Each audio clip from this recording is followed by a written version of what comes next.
Hi friends, అందరికీ నమస్తే. Welcome to అక్షయ వెంకటరమణ. అందరూ బాగుండాలని కోరుకుంటూ ఒక కథతో మళ్ళీ మీ ముందుకు వచ్చాను. నా యందు దయ ఉంచి మీరందరూ నాకు హెల్ప్ చేయండి. ఒక లైక్ ఇవ్వండి, సబ్స్క్రైబ్ కొత్తవారు చేసుకోండి. మీకు కథ నచ్చితే ఒక చిన్న లైక్ ఇవ్వండి, చిన్న మెసేజ్ కూడా పెట్టండి. ఆత్మాను అడుగుతుందని అనుకోకండి. ఈ కథ మీరు చూస్తానే వినక్కర్లేదు, ఆన్ చేసి పక్కన పెట్టి మీరు పని చేసుకుంటూ వినొచ్చు. ఏమండి, మీ అందరికీ నచ్చుద్దని ఆశిస్తున్నాను. ఇది చందమామ పుస్తకంలో కథలు తీసుకొచ్చి మీకు చెప్పడానికి ప్రయత్నం చేస్తున్నానండి. ఇకపోతే కథలోకి వెళ్దాం. నిజమైన గొప్పవాడు ఈ కథ అంశం. ఏమండి,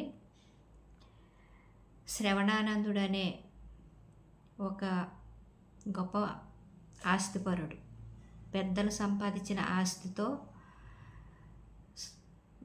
గ్రంథాలు చదువుకుంటూ ఇంట్లోనే ఉండి చక్కగా ఆనందంగా ఉన్న ఆస్తిని అనుభవిస్తూ చాలా సంతోషంగా జీవిస్తున్నాడు. ఇలా ఉండగా ముగ్గురు బంధువులు అతని ఇంటికి వచ్చారనమాట. శ్రవణానందుడి ఇంటికి ముగ్గురు బంధువులు వచ్చారనమాట. వచ్చిన తర్వాత వాళ్ళని సాధారణంగా ఆహ్వానించి మంచి చెడ్డలు అడిగి విందు భోజనం ఏర్పాటు చేసి వాళ్ళకి అన్ని మర్యాదలు చేశాడనమాట. వాళ్ళ ముగ్గురు కూడా, ఒక ఆయన వ్యాపారస్తుడు, ఒక అతను గాయకుడు, ఇంకొక అతను రాజుగారి దగ్గర ఉద్యోగి. ఇలా ముగ్గురు కూడా 3 రకాలుగా వృత్తులు చేసుకుంటున్నారు. వీళ్ళు ముగ్గురు కూడా శ్రవణానందుడిని, నువ్వు బాగా మాటకారివి, బాగా మాట్లాడతావు, అలాగే మా ముగ్గురిలో ఎవరు గొప్పవారో నువ్వు చెప్పాలి అని అడుగుతారనమాట.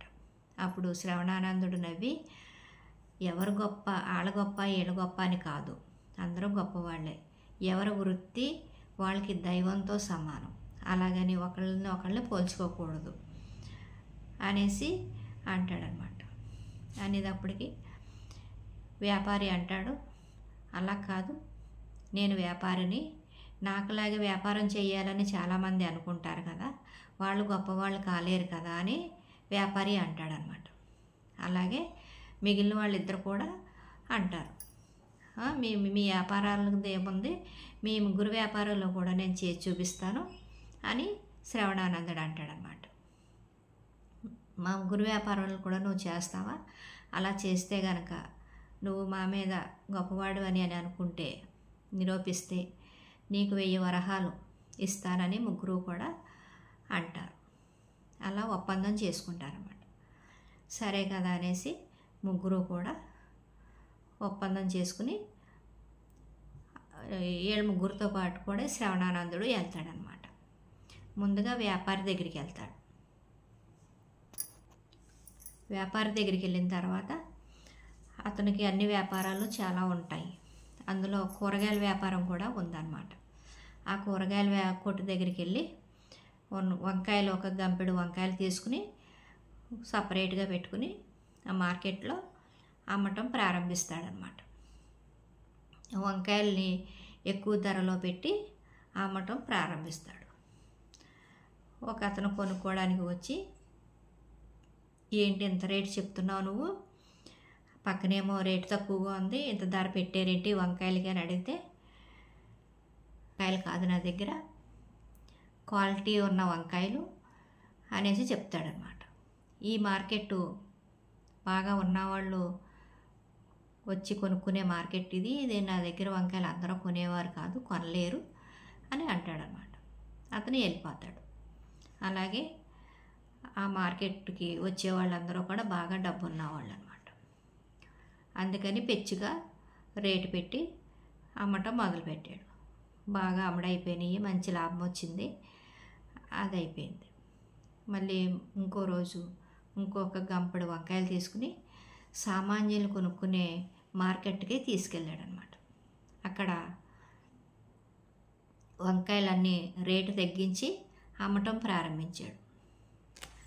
రేటు తగ్గించి అమ్మటం ప్రారంభించేటప్పటికి ఆ ఊర్లో ఉన్న వాళ్ళందరూ కూడా ఇతని దగ్గరే వంకాయలు కొనుక్కుని అయ్యేటప్పటికి అందరూ కొనేటప్పటికి త్వరగా వంకాయలన్నీ అయిపోయినాయి, బాగా లాభం వచ్చింది. అప్పుడు ఈ వ్యాపారి దగ్గరికి వెళ్ళాడనమాట. అప్పుడు వ్యాపారి అన్నాడు, నిజంగా మీరు గొప్పవారు అనేసి మీ మాట ప్రకారం ఏగో 1000 వరహాలు ఇచ్చేస్తున్నానని ఇచ్చేసాడు అనమాట. ఇంక రెండోది గాయకుడి దగ్గరికి వెళ్ళాడనమాట. గాయకుడి దగ్గరికి వెళ్ళిన తర్వాత ఇద్దరు ఒప్పందం చేసుకుంటారనమాట. ఒక రోజంతా ఉండి ఇద్దరు కూడా పాట కచేరీ మొదలు పెడదాము అనేసి అనుకుంటారు. 2 రోజులు గడుస్తుంది. అలాగా ఈ శ్రవణానందుడు రోజు కూడా సాయంత్రం మాటలు బయటికి వెళ్ళి వచ్చేవాడు అనమాట. అలా వస్తా ఒక లేడీని తీసుకుని వస్తాడనమాట. ఈ గాయకుడితోటి అంటాడు, మన ఇద్దరం కచేరీ చేద్దాం, ఎవరు బాగా పాడితే వాళ్ళు ఈ లేడీ చెప్తుంది అనేసి అంటాడనమాట. సరే కదా అని గాయకుడు అంటాడు. కచేరీ మొదలుపెట్టారు. గాయకుడు చాలా బాగా పాడాడు. అందరూ తప్పట్లు కొట్టారు, ఆహా ఓహో అన్నారు. ఇంకా శ్రవణానందుడు ఒక విషాద గీతాన్ని పాడతాడనమాట.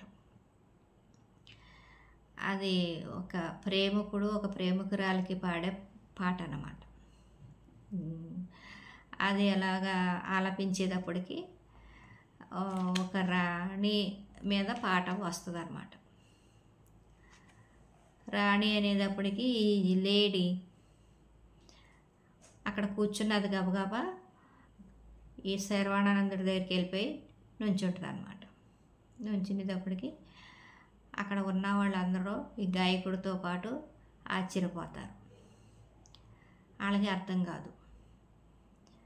ఇది కచేరీ అయిపోయిన తర్వాత ఈ లేడీ వెళ్ళిపోద్ది అనమాట. అందరికీ ఏమీ అర్థం కాదు.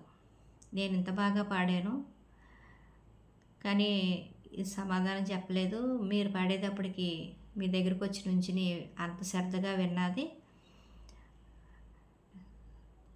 అనేటప్పటికి అతనికి నవ్వు వస్తుంది అన్నమాట.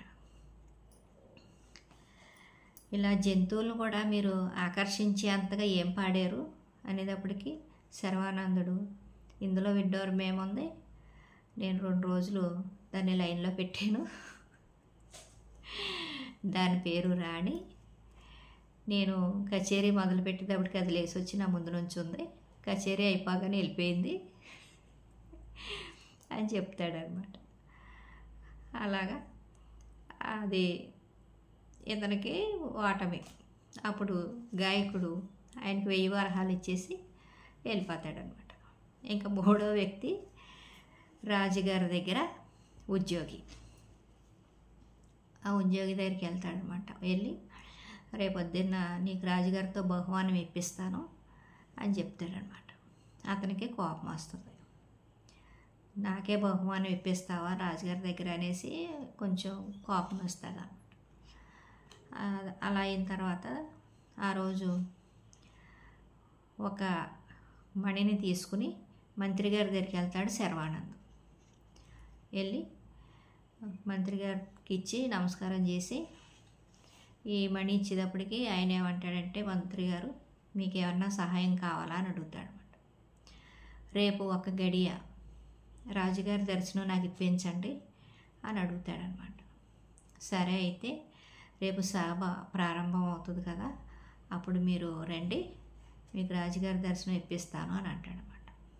ఈలోగా ఈ శర్వానందుడు ఒక మంచి కవి దగ్గరికి వెళ్ళి రాజుగారిని పొగుడుతూ ఒక గేయాన్ని రాసిమ్మంటాడనమాట. రాసిస్తాడు. అది తీసుకొచ్చి రాజుగారు దర్శనం కోసం వచ్చాడు కదా, ఆ గేయం రాజుగారిని చూడగానే ఆ గేయం చదువుతూ మొదలు పెడతాడనమాట. రాజుగారిని పొగుడుతూ చదివేటప్పటికి రాజుగారికి చాలా సంతోషం అనిపించి, చాలా ఆనందం అనిపించి, అయ్యో ఈ గేయం ఎవరు రాశారు, ఈ పద్యం చాలా బాగా పాడారు. నాకు చాలా ఆనందంగా ఉంది. ఎవరు రాశారు, ఎవరు దగ్గర రాయించుకొచ్చారు మీరు ఎక్కడ అనేది అడిగి, ఆ రాసిన ఆయన ఎవరో నాకు తెలియదండి. కాకపోతే మా బంధువు ఒక ఆయన రోజు పొద్దున్నే లేవగానే ఇది పాడితేనే కానీ ఏ పని చేయడు, అది విని వెంటనే మీ దర్శనం చేసుకోవాలని నేను వచ్చాను అనేసి అంటాడనమాట. అలాగా నా దగ్గర పనిచేసే ఉద్యోగి నా గురించి రోజు తలుసుకుంటున్నాడా, వెంటనే ఆయనకి బహుమానం ఇవ్వండి అనేసి మంచి బహుమానాలు పంపిస్తాడనమాట. అప్పుడు ఈ రాజుగారి దగ్గర నుంచి వచ్చేసాడనమాట. ఈ ఉద్యోగి అతని దగ్గరికి వెళ్ళి, సర్వానందుడి దగ్గరికి వెళ్ళి, అయ్యో మీ వాళ్ళంగా నాకు ఇన్ని బహుమానాలు వచ్చినాయి, నాకు చాలా మేలు చేశారు, మీరే గొప్పవారు అనేసి 1000 వరహాలు ఇచ్చేస్తాడనమాట. ఆ 1000 వరహాలు తీసుకుని ఇంటికి వెళ్ళిపోతాడు.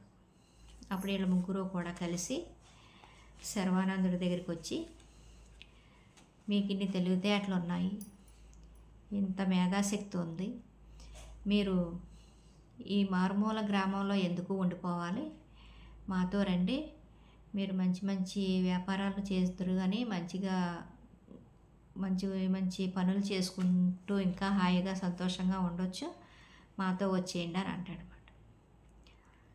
మీరు నిజంగా గొప్పవాడే అని వీళ్ళ ముగ్గురు పొగిడేటప్పటికి అప్పుడు సర్వానందుడు అంటాడు, నిజంగా నేను గొప్పవాడిని కాదు, మీరే గొప్పవాళ్ళు. నాకు మా ఊర్లోనే సంతోషంగా సుఖంగా జీవించగలను నేను, అలాగే సంతోషంగా ఉన్నాను నేను. మనిషికి ఎంతకంటే సంతోషం ఇంకేం కావాలి, నాకు చాలా తృప్తిగా ఉంది. అలాగే మీరు మీ వృత్తుల్లో మీరు గొప్పవాళ్ళు, అలాగని మీ ఒక్కరోజుకి నేను చేశాననేసి జీవితకాలం మీ వృత్తులు చేస్తూ నేను సంతోషంగా ఉండలేను. ఎవరి వృత్తి వాళ్ళు చేసుకోవాలి, ఎవరికి ఎక్కడ సంతోషం అనిపిస్తే అక్కడే ఉండాలి. మనిషి జీవితానికి సంతోషమే ముఖ్యం. ఆ సంతోషం ఉన్నప్పుడు వేరే చోటకి వెళ్ళవలసిన పని లేదు. మీ వ్యాపారాలు మీరు చేసుకుంటూ మంచిగా ఉండండి. వాళ్ళు గొప్ప వీళ్ళు గొప్ప అని మీరు చర్చించుకోవద్దు. ఎవరికి వారే గొప్ప. ఇందులోని మీరు గొప్ప నేను గొప్ప అని అనే భేదాలు ఉండకూడదు. ఎవరి వృత్తికి వాళ్ళు న్యాయం చేసుకుంటూ సంతోషంగా ఉండండి. నేను మా ఊర్లో నేను సంతోషంగా ఉంటాను అనేసి సెలవు తీసుకుంటాడనమాట. ఇది ఎవరు గొప్ప. ఇదండి కథ. మీకు నచ్చుద్దని అనుకుంటున్నాను. కథ కంచికి మనం ఇంటికి. మా చిన్నప్పుడు మా నాన్న చందమామ పుస్తకాల్లో కథలు చెప్పేవాడండి. కథ అయిపోయిన తర్వాత కథ కంచికి మనం ఇంటికి అనేవారు. ఆ కథలో నాకు గుర్తొచ్చి చందమామ పుస్తకాలు ఇప్పుడు రావట్లేదండి, పెద్ద పుస్తకాలే వస్తున్నాయి, చిన్నవి రావట్లేదు. మొత్తం మీద ఒక పుస్తకాన్ని నేను పట్టుకుని అందులో కథలు తీసుకుని మీకు చెప్పడానికి ప్రయత్నం చేస్తున్నాను.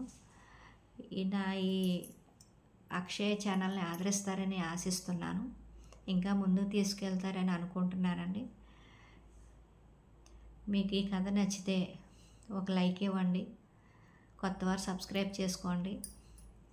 అక్షయ వెంకటరమణ ఛానల్ని, యూట్యూబ్ ఛానల్ని ఆదరించండి. బాయ్ అండి.